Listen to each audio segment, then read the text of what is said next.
then നമുക്ക് ബിരിയാണീൻ്റെ കൂടെ കഴിക്കാനുള്ള റൈത്ത റെഡിയാക്കാം. ഇതിപ്പോൾ ഞാൻ ഒരു 500 ml കേർഡ് എടുത്തിട്ടുണ്ട്. അതിലേക്ക് ഒരു 2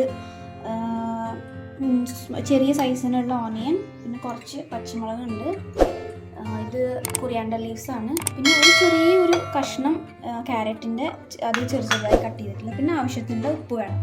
അപ്പോൾ നമുക്കിപ്പോൾ ഇതെല്ലാം കൂടി ഒന്ന് മിക്സ് ചെയ്യുക, വേറെ ഒന്നും വേണ്ട, അത്രയേ ഉള്ളൂ. അപ്പോൾ നമുക്ക് ഓണിയൻസ് ഇതിലേക്ക് ആഡ് ചെയ്ത് കൊടുക്കാം.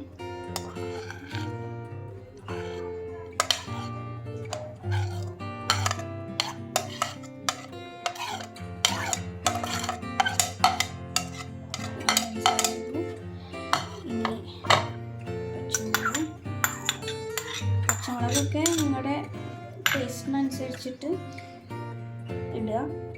പിന്നെ കുറച്ച് കൊറിയാണ്ടർ ലീവ്സ്, ക്യാരറ്റ്,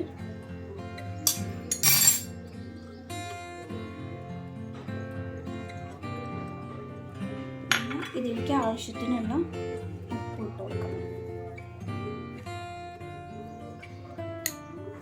ഇനി നമുക്കിതെല്ലാം കൂടിയിട്ടൊന്ന് നല്ലപോലെ മിക്സ് ചെയ്തെടുക്കാം.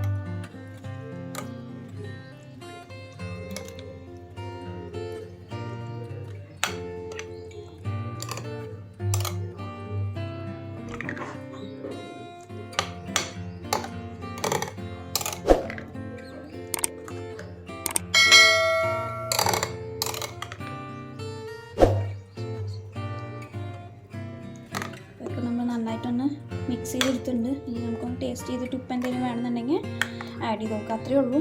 ഇതെല്ലാം നമുക്ക് റോ ആയിട്ടുള്ള വെജിറ്റബിൾസ് എല്ലാം ഇടുക, മിക്സ് ചെയ്യുക, ഉപ്പിടുക, വേറെ ഒന്നുമില്ല. അത്രയേ ഉള്ളൂ. നമ്മുടെ ബിരിയാണീൻ്റെ കൂടെ കഴിക്കാനുള്ള റൈത്ത റെഡിയായി.